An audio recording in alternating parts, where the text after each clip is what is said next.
तो बच्चों वेक्टर्स का एक वेरी इंपॉर्टेंट कॉन्सेप्ट है जो JEE Mains, JEE Advance and NEET हर जगह आता है, और वो कॉन्सेप्ट है finding the component of vector B along vector A and that too in a vector form. That too in a vector form. अब ये वेक्टर फॉर्म का मतलब क्या है थोड़ा समझते हैं। जब आपके पास दो वेक्टर हैं, वेक्टर बी और वेक्टर ए, और अगर मैं आपसे बोलूं what is the component of B along A, तो आपको थोड़ा सा आइडिया लगाना है मेरे बच्चों कि what is the image of B on A. तो बेटा ये जो लेंथ आती है, ये लेंथ आती है b cos theta, that is the projection of b on a। What do you mean by projection? अगर आप ऊपर से एक बीम ऑफ रे डालें तो the shadow of b on a is called the projection और द कंपोनेंट अलोंग a। लेकिन बात हो रही है कि भाई b का कंपोनेंट निकालना है अलोंग a और वो भी निकालना है वेक्टर फॉर्म में। तो हमने कहा सर देखो b cos थीटा तो इसका मैग्नीट्यूड हो गया कंपोनेंट का, और अलोंग a का मतलब है सर जी वो हो गया a कैप। थोड़ा ध्यान दीजिए कि आपको बाय डेफिनेशन पता है vector a dot vector b is A B cos theta. तो अगर आप निकालें b cos थीटा वहां से तो वो आ गया vector a dot vector b upon में मॉड a और साथ में ए कैप, बेटा ए कैप की बाय डेफिनेशन आपको याद होगा, ए कैप का बाय डेफिनेशन होता है vector A upon mod A. ये क्या हो रहा है? Okay, vector A upon mod A. कुछ गड़बड़ चल रहा है, कोई बात नहीं, परेशान मत होइए। तो वेक्टर ए अपॉन मॉड ए, तो हमने कहा ठीक है सर जी। तो जो component of B along A, component of B along A कितना आ गया?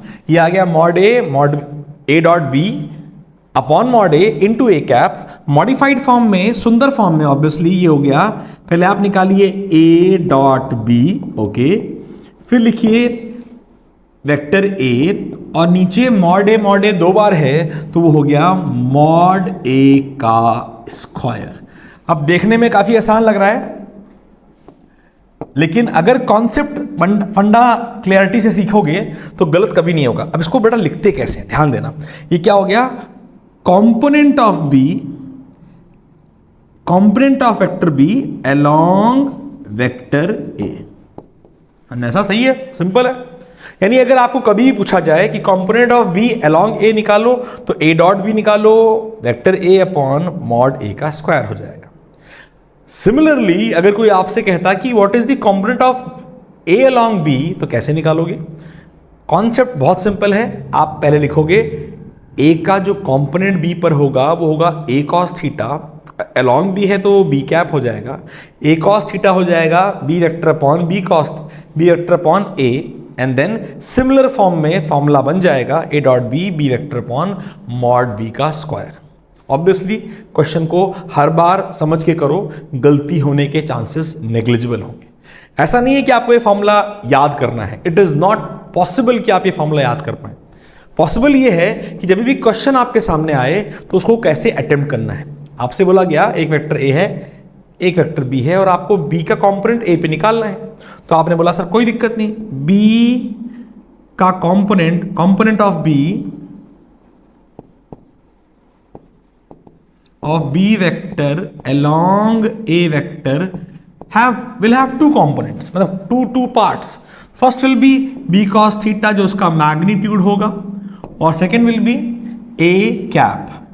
B cos theta होता है vector A dot vector B upon में वेक्टर A का मॉड, और A कैप होता है vector A upon mod A। बस सिंपल है। आइए जरा सॉल्व करते हैं। तो निकालिए फटाफट what is A dot B. यहां से sir ji A dot B आसान होता है, आई का आई से, जे का जे से, के का के से। 2 3 4, 2 + 3 + 4 gives you 3 5 9। A dot B is 9।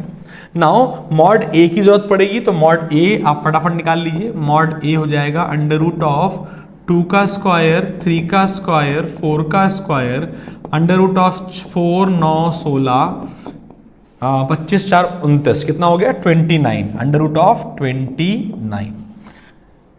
Now you have everything. The component, the required component will be, ध्यान दीजिए ए डॉट बी 9 है, मॉड ए है रूट 29, हमें रूट 29 का स्क्वायर करना होगा जो कि ऑब्वियसली 29 हो जाएगा, into vector A 2i plus 3j plus 4k। बेटा देख, जोरदार प्रॉब्लम है, जोरदार कॉन्सेप्ट है, बट अगर आपने गलती से फॉर्मूला याद करना शुरू किया तो मज़ा नहीं आएगा, और जब सबसे ज़्यादा ज़रूरत होगी ना आपको इस फॉर्मूले की, ये फॉर्मूला याद नहीं आएगा। तो करना ये है कि आपको प्रोसेस समझना है, और अगर आप मेरे बच्चों को प्रोसेस समझ में आ गया तो मैं आपको यहाँ पर एक सिंपल सा क्वेश्चन देता हूँ कि find component of vector A along vector B. आप कमेंट्स में इसका आंसर जरूर दीजिए, इट इज इंपॉर्टेंट। जो सही आंसर होगा मैं उसे पिनअप कर दूंगा, इसे करिए जरूर, तभी प्रोसेस जो हमने फॉलो किया है वो आपको समझ में आएगा। All the best. Before you go, अगर आपने हमें सब्सक्राइब नहीं किया तो सब्सक्राइब कीजिए, अगर वीडियो अच्छी लगी तो प्लीज़ लाइक करना ना भूलें। All the best.